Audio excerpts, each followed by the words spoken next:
Buonasera e ben ritrovati con l'informazione flash di New Sicilia, i principali titoli del pomeriggio. Dimettiti o verrai colpito tu o la tua famiglia. Queste le parole contenute nella lettera minatoria indirizzata al sindaco di Carlentini Giuseppe Stefio, contenente anche dei proiettili. Il primo cittadino, dopo le minacce, ha convocato una conferenza stampa urgente. Non ho paura e sono ancora più convinto che l'azione di moralizzazione e di trasparenza avviata in città sia la strada giusta, ha detto Stefio.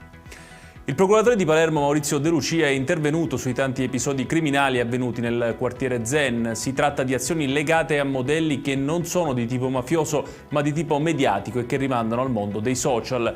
Questo l'allarme lanciato dal PM, che ha aggiunto come in quelle realtà sia necessario un approccio preventivo da parte dello Stato piuttosto che affidarsi unicamente ad azioni repressive.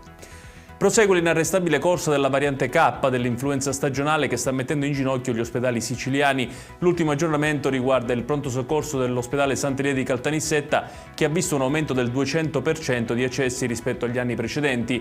Al momento sono 20 i pazienti ricoverati, ben oltre i 12 posti letto del reparto di pneumologia.